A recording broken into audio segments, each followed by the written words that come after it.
ओम नारायण ऋषिकेशं गोविंदं गरुड़ध्वजं वासुदेवं हरिं कृष्णं केशवं प्रणमाम्यहम्।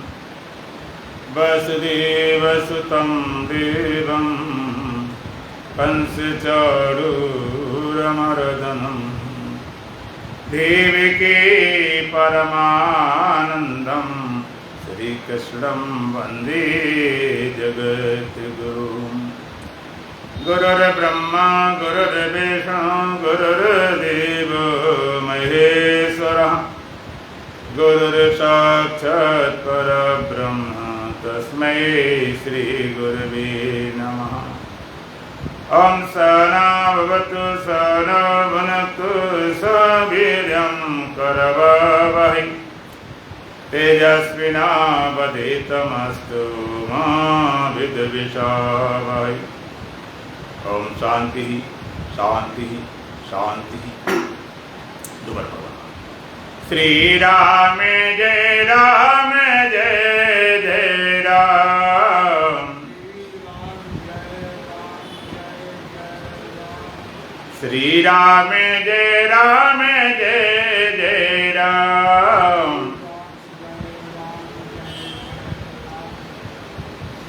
तन मन से प्यारे जपो राम नाम। श्री राम जय जय राम। श्री राम जय जय राम।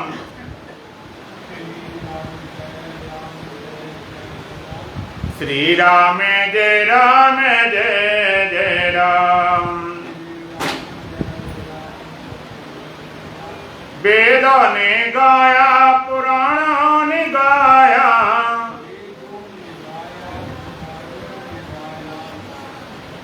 वेदों ने गाया पुराणों ने गाया।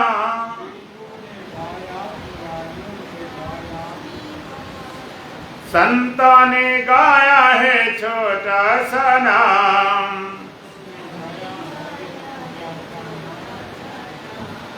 श्री राम जय जय राम।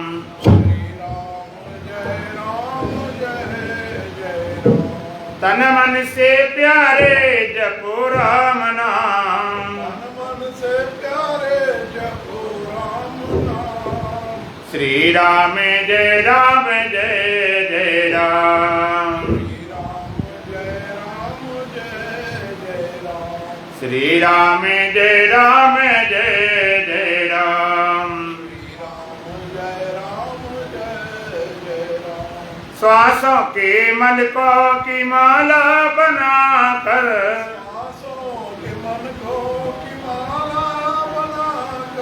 श्वासों के मलकों की माला बनाकर।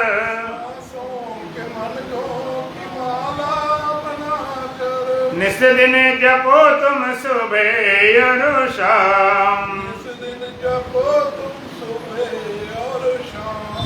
श्री राम जय जय राम। तन मन से प्यारे जपो राम नाम।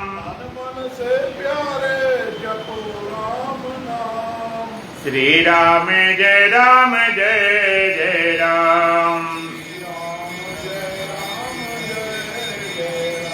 निर्मल मन से सुमिरन करे जो। निर्मल मन से सुमिरन करे जो।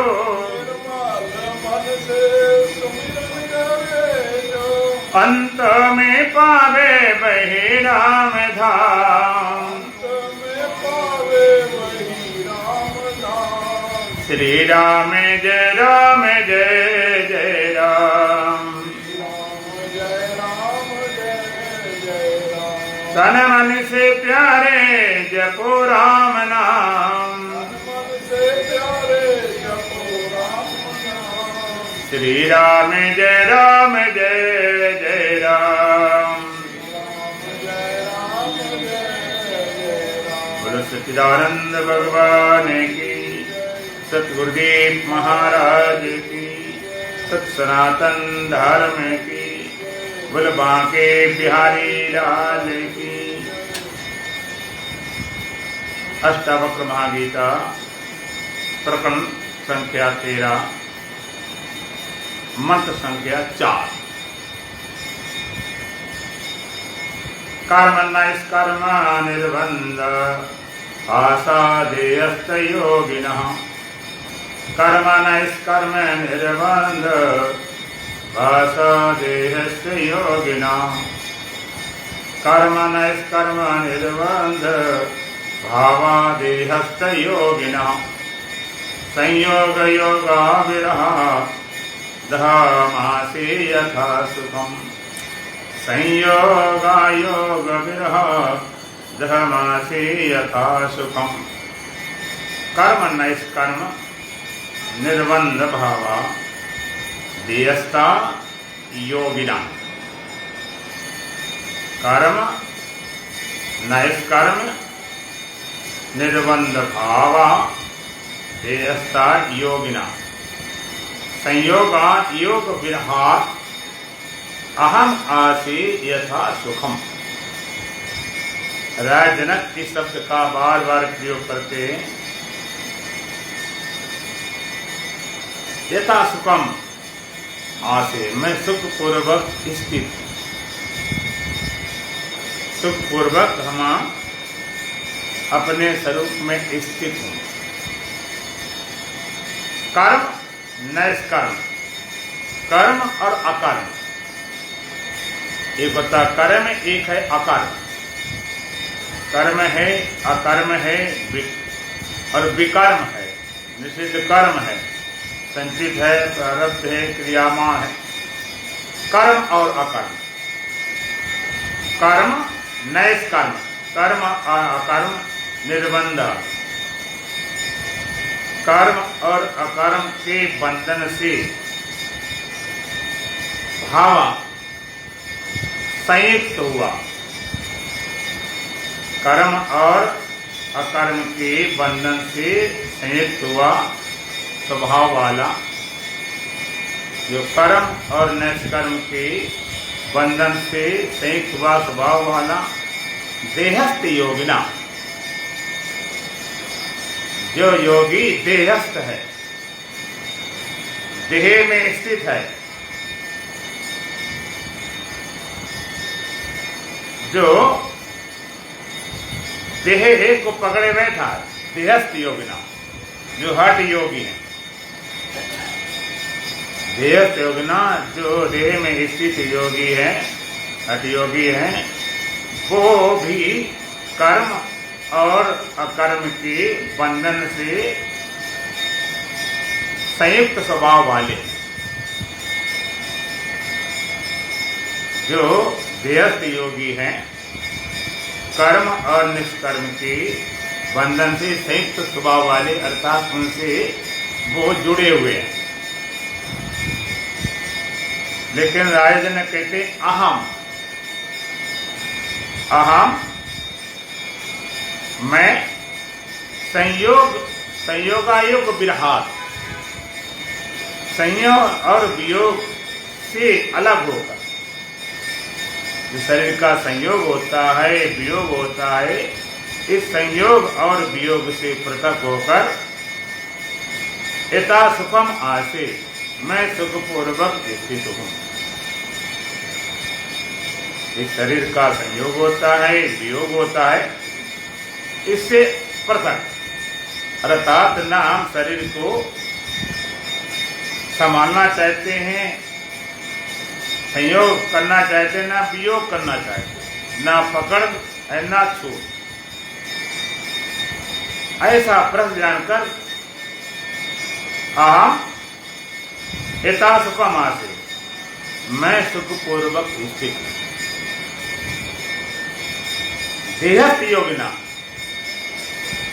जो देह में स्थित योगी हैं, जो हठ योगी हैं, जिसकी देह में पकड़ है, भोगी हो चाहे योगी हो, दोनों की पकड़ देह में है। एक देह को निगेटिव रूप सोचता है, नकारात्मक रूप से, और एक उसकी भोगने की चाह, भोगी कितना भाई देह के माध्यम से हो। जितने संसार सुख भोगे जाते हैं उसमें देह माध्यम है, इंद्रियां माध्यम है।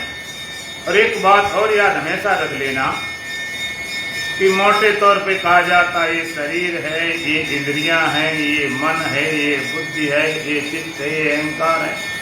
लेकिन वेदांत जब देह की बात करता है तो सबको देह ही बोलता है।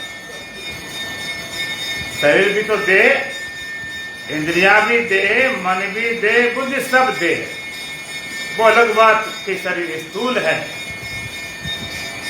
सूक्ष्म देह, इंद्रियांता का कारण देह, ये है देह। इसे खाली देह को पकड़ मत बैठ जाना कि ये देह है, ये देह इंद्रियां। ये विभाजन गुण कर्म विभाग का, ये गुण और कर्मों का विभाजन है, गुण और कर्मों का विभाजन।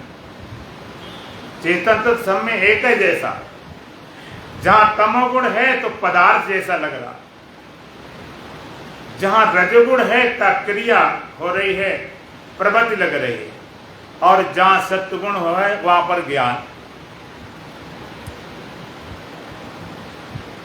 चेतन सब में एक है। सब में जो पदार्थ कह रहे हो, जड़ कह रहे हो, भूत कह रहे हो, पदार्थ करते हो, वहां भी चेतन है।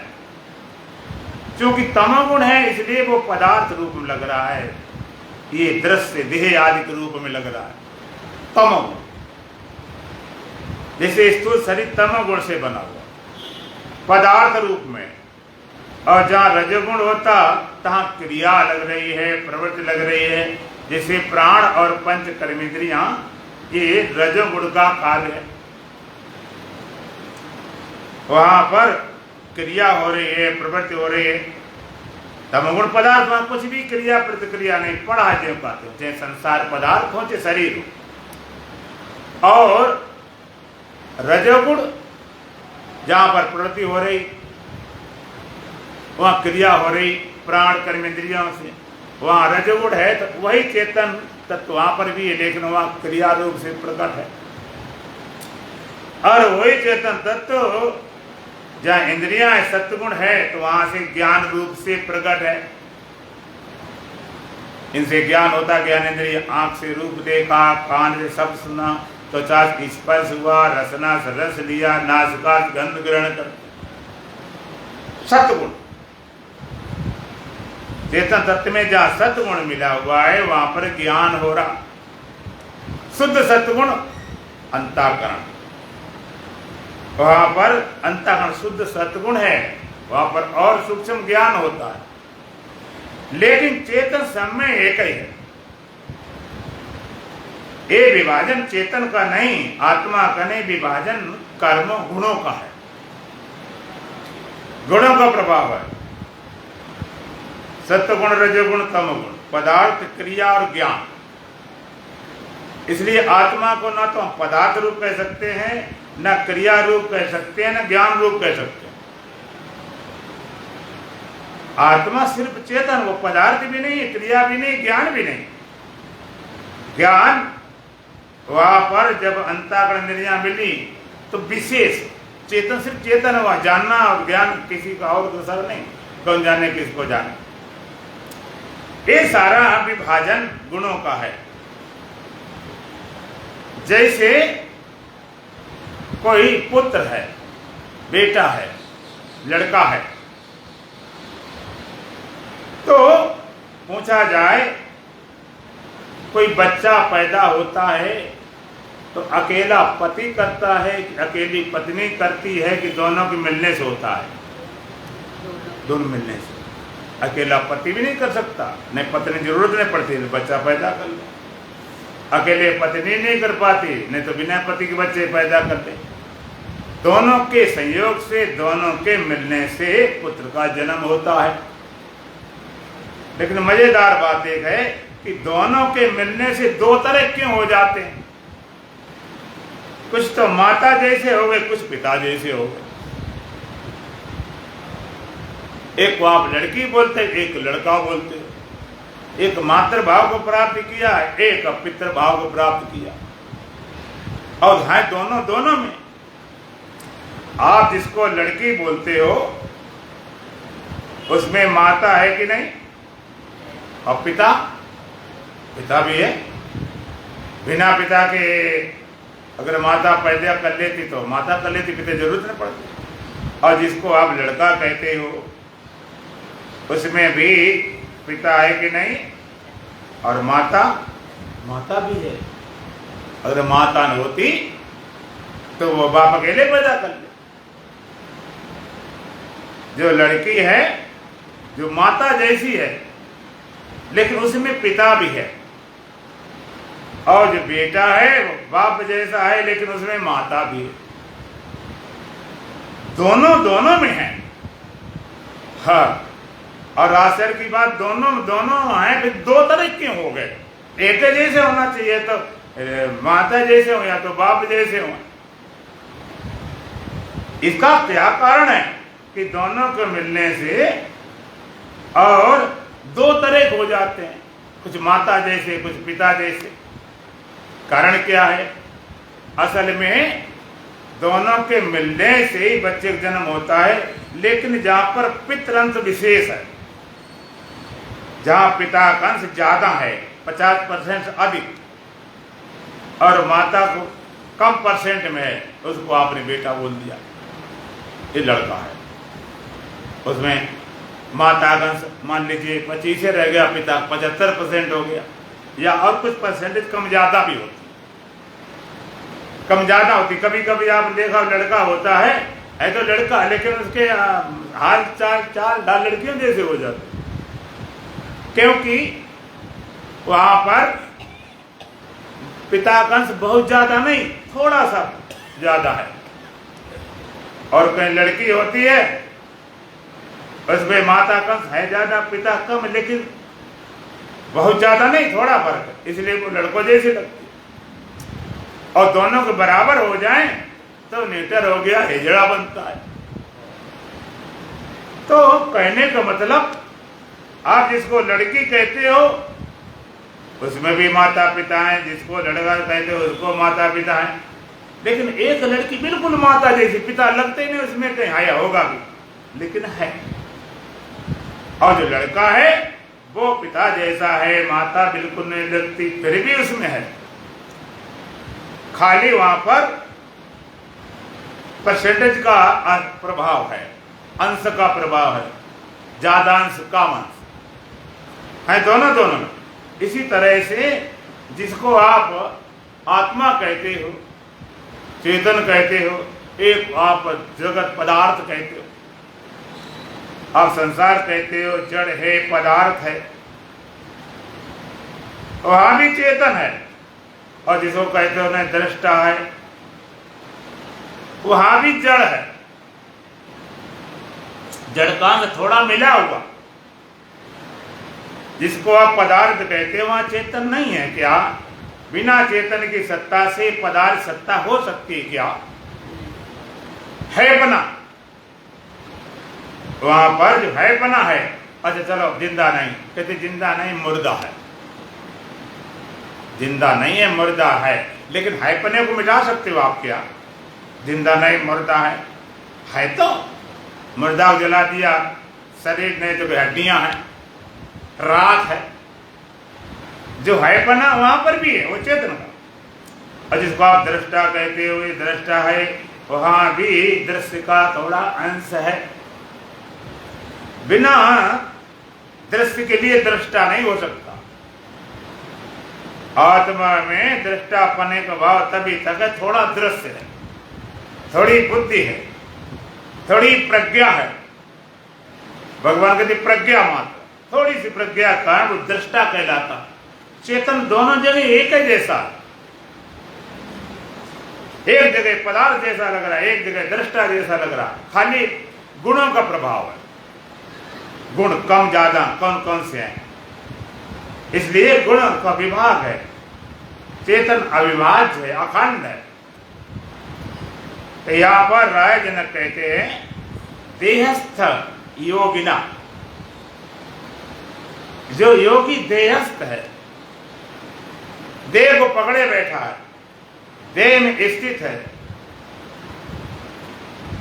देह से छूटा नहीं है, देह को हट से पकड़ा है, उसको लिए कर्म और निष्कर्म निर्बंध भावा, कर्म और निष्कर्म के बंधन से, कर्म और निष्कर्म के बंधन से युक्त हुआ, संयुक्त हुआ स्वभाव वाला, कर्म और निष्कर्म से बंधा हुआ, यही बंधन है। करना और न करना, कर्म और अकर्म। जो विषय संसारी है, भोगी, वो कर्म करते हैं भोग के लिए, खूब भोगो, खूब कर्म करो भाई संसार में, तो खूब भोगने मिलेगा, अपना धन जमा करो, पद को पाओ, स्त्री को पाओ, सोना चांदी पाओ। अब योगी कर्म कर रहा है हठ योग से, तमाम तरह के योगी लगे पड़े, हठ योगी शरीर द्वारा, लेकिन सारी कर्म शरीर से तो होते हैं। सारे जितना योग होता है, चाहे फिजिकल हो चाहे जैसा, आजकल जैसे योगा क्लास चलते हैं, बाहर भी चलते हैं शरीर को थोड़ा सही करने के लिए, तो शरीर से तो कर रहे, शरीर को तो पकड़े बैठे और आगे बढ़ते हैं शरीर के माध्यम से। यम है, नियम है, आसन है, प्राणायाम है, प्रत्याहार है, धारणा है, ध्यान है, समाधि, शरीर के माध्यम से, शरीर की पकड़ से कुंडली का जागरण, वो ऊर्जा कुंडली जगाई जाती।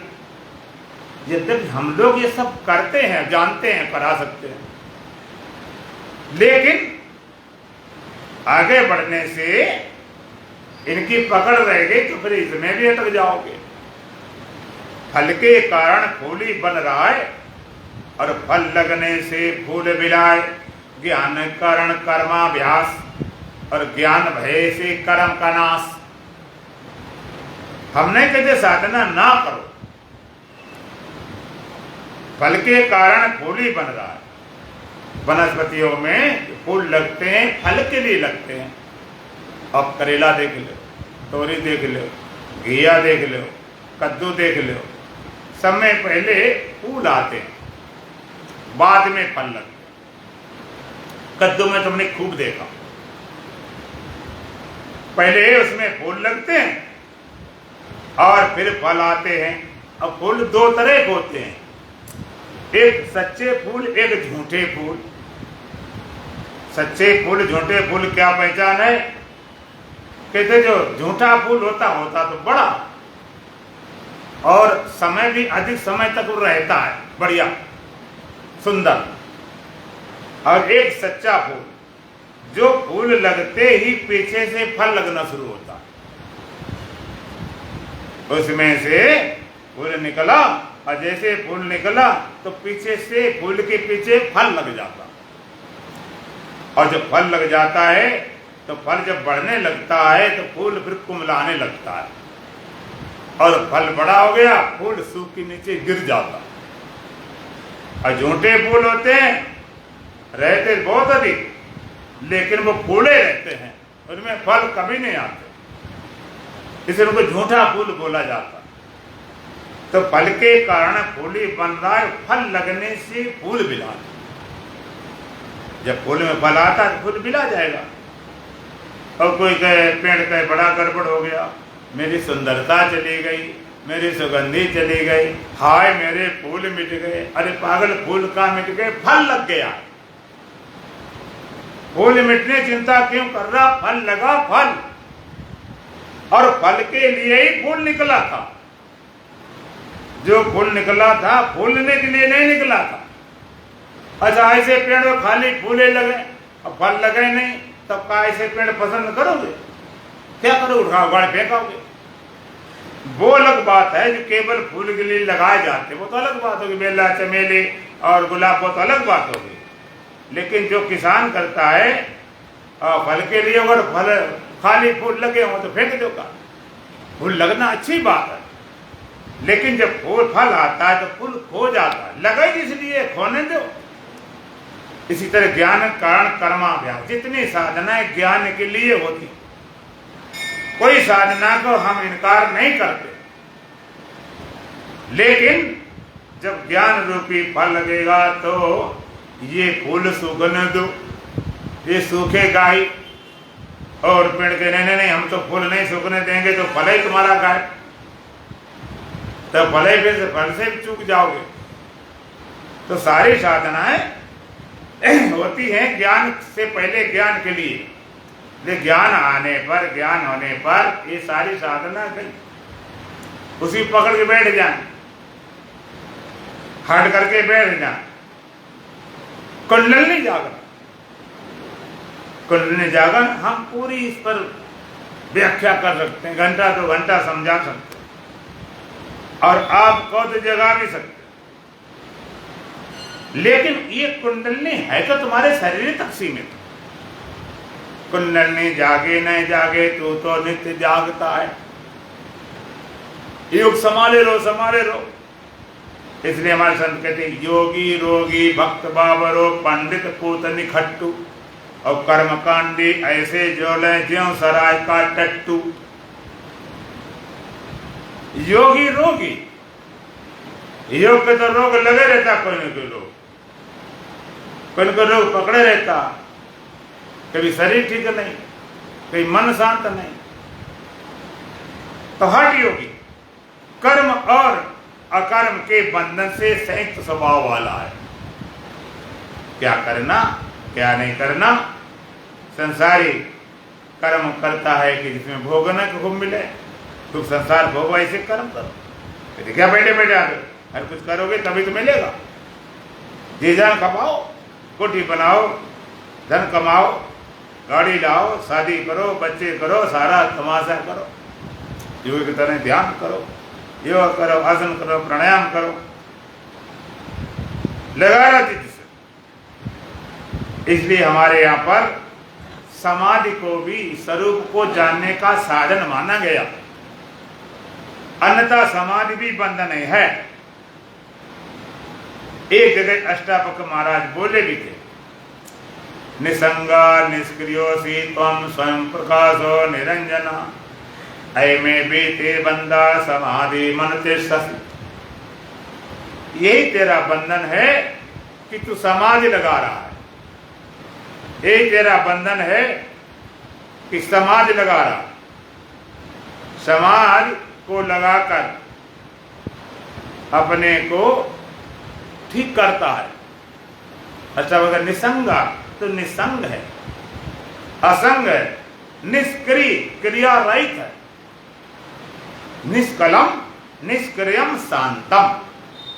वेद क्या कहता, तो निष्कल है, तुझमें कोई कलाएं नहीं। जैसे चंद्रमा में कलाएं होती, प्रतिपदा द्वितीया तृतीया चतुर्थी पंचमी षष्ठी सप्तमी अष्टमी नवमी दशमी एकादशी द्वादशी त्रयोदशी चतुर्दशी और फिर पूर्णमासी। फिर के बाद में फिर अमावस्या शुरू हो जाती। चंद्रमा कभी घटता रहता, कभी बढ़ता रहता। पूर्णमासी के बाद अमावस्या तक घटता घटता बिल्कुल शून्य हो जाता, अंधेरा हो गया।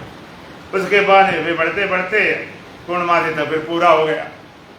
तो निष्कलम कहते कोई कलाएं नहीं है, तुम निष्कल हो। निष्क्रियम, तुम में कोई क्रिया नहीं है, कोई कला नहीं, कोई क्रिया नहीं। फिर कैसे शांत शांत स्वभाव ले, जब सब शांत हो गया तो अष्टावक्र कहते निसंगा निष्क्रियोसी, तो हम निसंगा निष्क्रियोसी। तो निसंग है, निष्क्रिय है, स्वयं प्रकाश और स्वयं प्रकाश है। तुझे किसी के प्रकाश की आवश्यकता नहीं, न सूर्य का, न चंद्रमा का, न अग्नि का, और न इंद्रियों का, न मन का, न बुद्धि का। और निरंजन निर्दोष है, तुझमें कोई दोष नहीं, दोष रहित है, बिल्कुल निर्दोष। तो अष्टावक्र कहते हैं तू तो ऐसा है, लेकिन अय में भी ते बंदा, यही तेरा बंधन है। समाधि में अनतिष्ठ, समाधि का अनुष्ठान कर रहा, अर्थात समाधि लगा के तू असंग होता, निष्क्रिय होता, निरंजन होता, प्रकाशवान समाधि लगा के। अगर समाधि लगा के होता है तो सब तक समाधि रहेगी, तब तक तो लगेगा समाधि टूटने के बाद फिर मियाँ की मोची। इसे समाधि के काल में स्वरूप का बोध प्राप्त करो, समाधि मत पकड़ो। समाधि के माध्यम से बोध प्राप्त हो तो योगी, देहस्थ योगी भी देह में अटका हुआ है, देव लगाने पड़े, बड़े हटियो, आपको पता नहीं। तमाम कहीं पंचकर्म होते हैं, तमाम अनुष्ठान कराए जाते हैं, नेति, धोती, बस्ती, गज कर, शरीर को शुद्ध करने के लिए नेति कराई जाती, धोती कराई जाती, बस्ती कराई जाती और गज करी क्रियाएं कराई जाती। शुद्ध करो इतने दिन, जे खा के शुद्ध करो, बे खा के शुद्ध करो, कई दसियों सारे लगा देते, योगी में अटका जीवन सारा निकल जाता हट से। तो ये कर्म करना नहीं, ये नहीं करना, बड़े बड़े आपको त्यागी मिलेंगे, बड़े त्याग धरे बैठे, ऐसा नहीं कहेंगे, वैसा नहीं कहेंगे, ये नहीं करें। क्या है ये सब? अटका तो देह में है। वेदांत के अलावा जितने सिद्धांत हैं सब करने कराने में लगे पड़े। कोई कहता शरीर ठीक करो, कोई कहता इंद्रियों ठीक करो, कोई कहता मन को शुद्ध करो, कोई कहता बुद्धि को सही करो। शुद्ध करने में, सही करने में लगे। दो बातें हैं जीव को शुद्ध करना। एक तो जीव को शुद्ध करके और जाना गया शुद्ध करके कि देखा गया कि ये तो शुद्ध चेतन आत्मा है, ध्यान के माध्यम से, समाधि के माध्यम से इसको शुद्ध करो, तब बात बनेगी। देह को शुद्ध करो, इंद्रियों को शुद्ध करो, मन को शुद्ध करो। हम नहीं कहते ना करो, खुद करो। खान पान को संयम करो, ये नहीं खाना, वो नहीं खाना, ऐसा नहीं खाना, वैसा नहीं खाना। एक साधक थे तो वो बड़े परेशान थे, नींद नहीं आया उनको, शरीर कमजोर पड़ गया, भूख ढंग से न लगे। तीस संत से भेंट हो गई, मुझे भाई क्या बात हो गई? कहने हमने शिवानंद महाराज के ग्रंथ पढ़े हैं, देखा देखी साधे योग अच्छी जय काया बाढ़े रोग। तो उसमें बताया गया होगा सुबह ब्रह्म मुहूर्त में 3 बजे उठो करो, 3 से 6 तक ब्रह्म मुहूर्त होता, 3 बजे उठना, और फिर केवल गाय का ही दूध पीना, और वो भी काली गाय हो, पूरी सफेद वाली नहीं, उसका दूध पीना है, थोड़ा थोड़ा करना है। और शरीर कमजोर पड़ गया, पीला पड़ गया। अब दिन में नींद आए तो उसमें ये भी लिखा दिन में सोना वर्जित है, वो तो योग के खिलाफ है। तो बेचारा पागल हो गया, बिल्कुल पागल वाली विचित्र अवस्था हो गई। जब तुम रात को सोओगे नहीं तो दिन में आएगी नींद, दिन में भी नहीं सोओगे तो कैसे बात बनेगी? खाना पीना भी खाली दूध ले लिया, शरीर में पूरी शक्ति नहीं मिलेगी, मुर्दा घूमोगे। हटियो की बड़े विचित्र ढंग के होते हैं। पता नहीं कोई आग सर में धर के बैठा हुआ है, कोई जल में खड़ा हुआ है, कोई धूप में तप रहा, तपस्या हो रही है। बड़े बड़े तपस्वी आपने देखे होंगे, बड़े बड़े तपस्या करने वाले। एक तपस्वी बैठे थे तो उनकी ऐसी सिद्धि आ गई कि उनकी नजर सामने आ जाए तो भस्म हो जाता। तो अब ये जितनी साधनाएं हैं, चाहे त्याग हो, तपस्या हो, तपस्वी हो, ये सारे देह तक सीमित है। देह को चाहे जैसा करो, देह में लगे पड़े, कोई इंद्रियों में लगे पड़े, कोई मन में पड़े। वेदांत क्या इसमें लगे पड़े? छोड़ो इसको। वेदांत कहता है तुम आत्मा हो, ब्रह्म हो, शुद्ध मन के कारण नहीं। अंतःकरण मन शुद्ध है इसलिए तुम आत्मा नहीं हो, ब्रह्म नहीं हो। फिर कैसे है कि तुम अंतःकरण ही नहीं हो इसलिए ब्रह्म हो, ये मन तुम नहीं हो इसलिए ब्रह्म हो। तीन परिच्छेदों से जीव मुक्त हो जाए तो अभी ब्रह्म है। तीन परिच्छेद कौन है? देह, इंद्रियां, अंतःकरण। देह के कारण देश से परिच्छिन्न, इंद्रियों कारण वस्तु की जगत सत्ता स्वीकृत होती है, और अंतःकरण के कारण काल से परिच्छिन्न है। देह, अगर आप पूछा जाए कि आप कहाँ हो तो अब क्या बोलोगे कि वे अब हम मंदिर में हैं, इस समय हम मंदिर में हैं, बांके बिहारी मंदिर, पंजाबी बाग दिल्ली मंदिर में है। कितनी देर से कहोगे? हम आधा घंटा से, पौना घंटा से, 1 घंटा से। इसके पहले कहाँ थे? कहते घर में थे। आधा घंटा 1 घंटे बाद कहाँ पहुंचोगे? फिर घर में। पहले घर में थे, अब मंदिर में हैं, और फिर घर चले जाएंगे।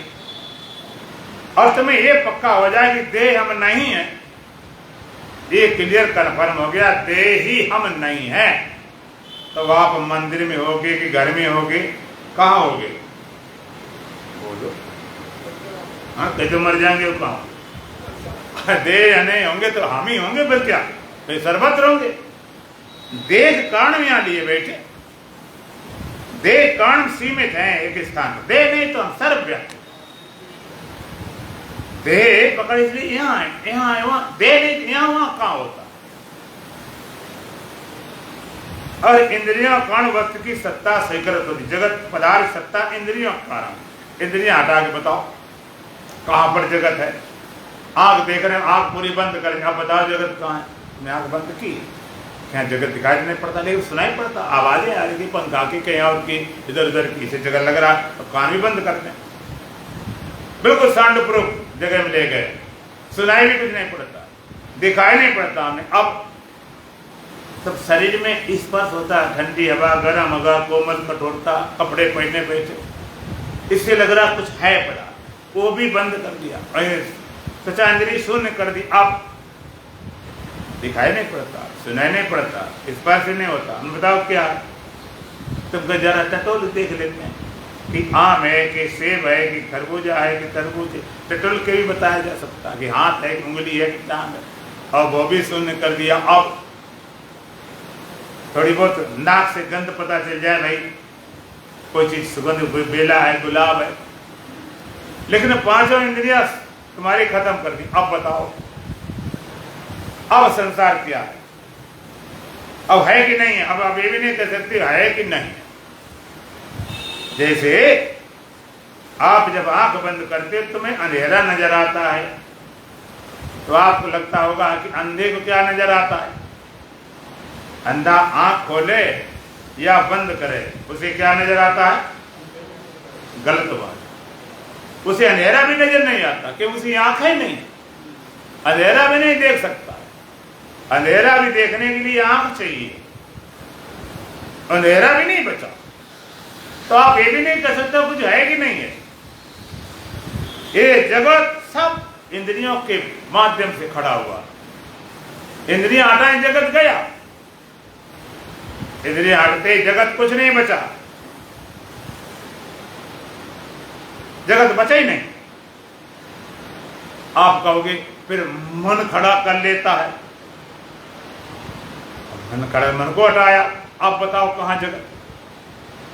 तो इंद्रियों कारण जगत लगता, और अंतःकरण के कारण काल से परिच्छिन्न हो।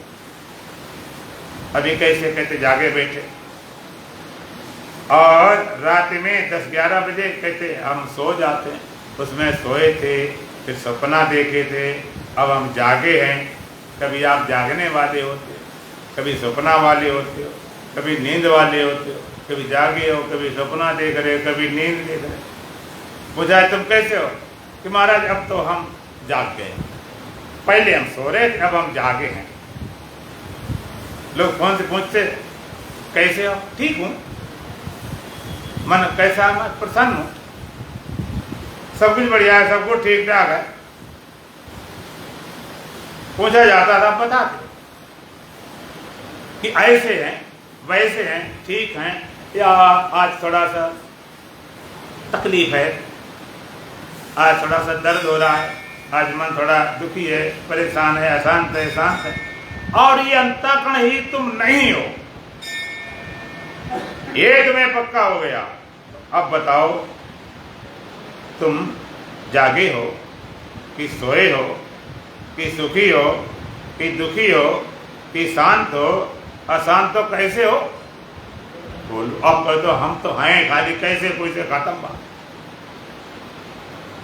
कैसे कोई से खत्म, केवल है, केवल है। जब अंतःकरण नहीं तो हम सुखी दुखी और जागे सोना क्या, इसके कारण लग रहा। अब यहां में दो बातें हैं, योग की और वेदांत की। योग क्या कहता है? इनको हटा के देख लो, तुम अभी सच्चिदानंद स्वरूप आत्मा हो।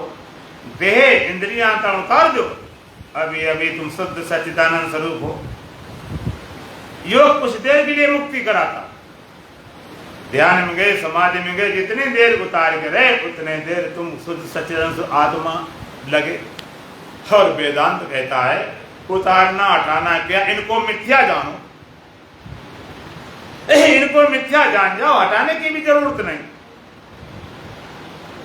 मिथ्या जान लेने पर हटाने की जरूरत नहीं पड़ती है। सपने से जागने के बाद में सपने हटाने नहीं पड़ते, मिटाने नहीं पड़ते, भगाने नहीं पड़ते, जाग के बाद खत्म। वेदांत कहता है इनका मिथ्यापन है, छोड़ना पकड़ना क्या, क्या हटाना क्या भगाना, है ही सच्चे नहीं। जो चीज सच्ची नहीं उनको हटा दे, भगाते क्या। उनका मिथ्यापन जान लिया, मिथ्या बस लगते रहे, लगने में क्या लगता रहे, लगने में क्या फर्क पड़ता है, लगता रहे, लगता रहे, सब कुछ लगता रहे, लेकिन तुम अंदर से जान गए कि ये सच्चे नहीं है। देखो आप नाटक देखने जाते हो, रामलीला देखने जाते हो, बड़े खुश होते हो, बढ़िया चलता है, इतने मस्त हो जाते हो। अभी रामचरितमानस चला था ना टीवी सीरियल, इतने लोग मस्त हो जाते, इतने खुश हो जाते थे, लोग देखने के लिए सब काम छोड़ देते थे, अपना सारा काम छोड़ के वो ठीक टाइम बैठ जाते टीवी सेट के सामने। नहीं हो तो दूसरे घर में भी चले जाए, इतने मस्त होकर देखते थे और खुश होते थे। कई तो मैंने देखा है भगवान राम जब वहां पर आए, लोग आरती करना शुरू कर देते, आरती करते। लेकिन इस सब करते हुए पर भी आपको अंदर से पता है कि नहीं कि ये राम नहीं है, ये सीता नहीं है, ये पता नहीं है, ये पक्का पता है। अगर ऐसा पता ना फिर तो पागल कह जाओगे।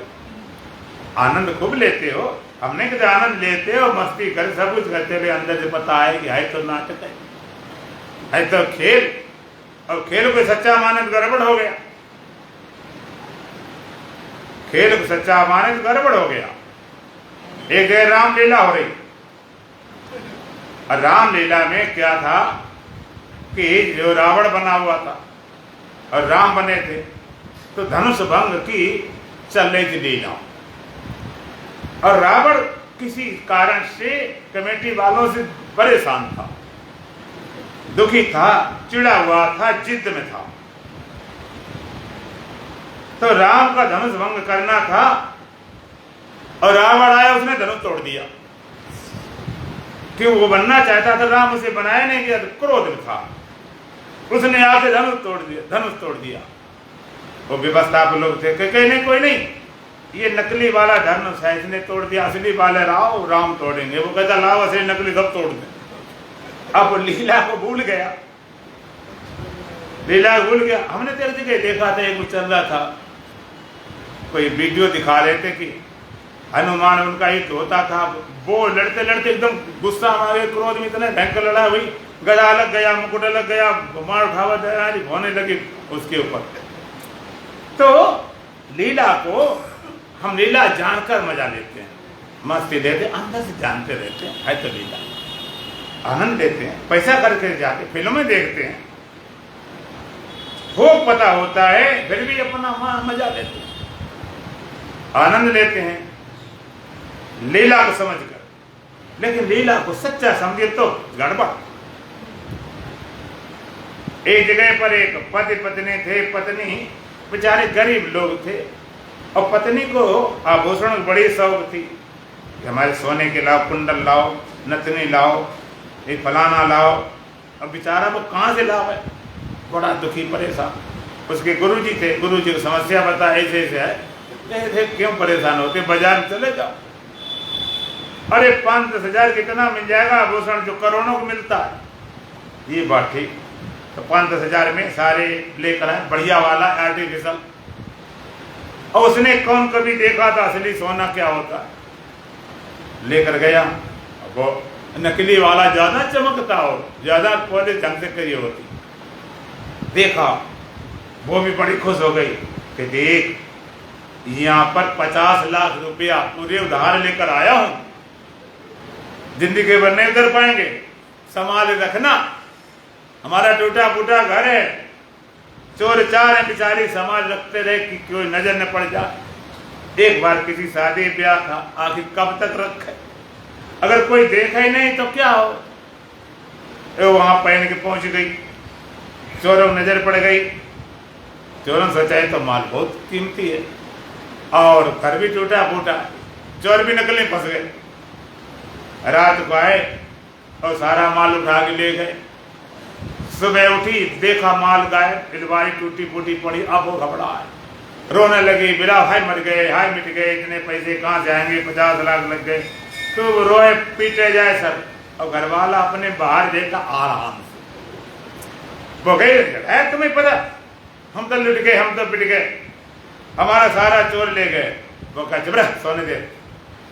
कहते सारा लुट गए, तुम ऐसे पड़े हो, सारा लुट गए पिट गए। वो ने आराम पड़ा, सोने दो चल। अब एक मर रही है, क्यों? उस सोने को सच्चा मान रही, और एक क्यों पड़ा है, वो सोने की सच्चाई को जान रहा है, इन गहनों की सच्चाई जान रहा, गहने है ही नहीं, और लुट गए तो बढ़िया रहे, नहीं तो ये कहती तो कहीं पता ले जा नकली तो जान खा जाती, अब कभी नहीं मांगेगी। तो संसार को अगर सच्चा मान गए तो फंसे, सच्चाई जानकर। तो वेदांत क्या कहते हैं, वो मिथ्या जान लिया, झूठे लेना, झूठे देना, झूठे भोजन, झूठ चबेना। तो बातन वृत्ति से व्यवहार करता है, बाधित करके, उनको मिथ्या जान के कहते हटाने की जरूरत है ही नहीं, क्या हटाना। लेकिन जो योगी है, देहस्थ योगी, देहस्थ योगी देह में चिपका हुआ है, देह में जिसकी देह को लगा पड़ा, क्या लगा पड़ा, कितना देह को ठीक रखो फिर गड़बड़, इंद्रियां संभालते हो फिर गड़बड़ हो जाता, मन को कितना शुद्ध करो फिर अशुद्ध हो जाता, बुद्धि में कितनी समझो फिर धोखा खा जाते, चित्त कितना शुद्ध करो फिर कोई चीज घुस जाती है, अहंकार कितना शुद्ध करो फिर कहीं कहीं पकड़ने लेता। ये जगत के हैं, प्रकृति के हैं, इनको आप शुद्ध करने में लगे पड़े, सही करने में लगे, उसी कर लें, शुद्ध कर ले, संभाल लें। तो वेदांत कहता है जिसको आप शुद्ध करने में लगे पड़े वो है ही नहीं, जिस शुद्ध करने में पड़े ना वो शुद्ध रहता ना अशुद्ध रहता, वो सकता ही नहीं। शरीर शुद्ध करो फिर अशुद्ध, इंद्रियां शुद्ध करो फिर गड़बड़, मन को शुद्ध करो फिर गड़बड़, और जो है उन्हें शुद्ध करने की जरूरत नहीं, सदा शुद्ध है, फिर क्या करो, कहते बस पहचान ले, बस बात खत्म। तो देहिना देहस्य योगिना, देह में स्थित योगी है, कर्म निष्कर्म निर्बंध भावा, कर्म और निष्कर्म के बंधा हुआ है स्वभाव वाला, जो कर्म और निष्कर्म के बंधन से संयुक्त स्वभाव वाला है, वो देहस्थ योगी, वो देह में स्थित अभी योगी है, देह ऊपर नहीं गया। और देह माने इंद्रियां, अंतःकरण सब कुछ। और बोले अहम संयोगा योग विरहात, अष्टावगत में संयोग और वियोग से अलग होकर, पृथक होकर, शरीर के संयोग और वियोग से पृथक होकर अहम यथा सुखम आसीत्, मैं सुख पूर्वक स्थित हूं। संयोग और वियोग, इस शरीर का संयोग होता है, वियोग होता है। तो ना तो संयोग के लिए तड़प रागने मिल जाए शरीर और ना वियोग के लिए तड़प रागने चला जाए शरीर। भोगी कैसा शरीर मेरे पास रहे और लंबी उम्र मेरी रहे, स्वस्थ जीवन, खूब भोगे खूब भोगे। भोगने के लिए वो उसमें चिपकता है, संयोग चाहता है। और कोई वियोग के लिए हटाओ इसको, शरीर को बहुत हो गया, ये तो परेशान करता है, इसको हट जाना चाहिए। कहीं हटाने का उपाय करते हैं, कहीं आत्महत्या करते हैं। लेकिन राय जनक कहते हैं संयोग अयोगा, संयोग और वियोग दोनों से मतलब हो। क्या संयोग वियोग होता है? इस शरीर का संयोग हो चाहे वियोग हो, चाहे मिलता हो बिछड़ना हो, इनसे अलग होकर पृथक होकर अहम यथा सुखम आसे, मैं सुख पूर्वक स्थित हूं। क्या संयोग वियोग? आना तो आ गया, जाना तो चला जाएगा।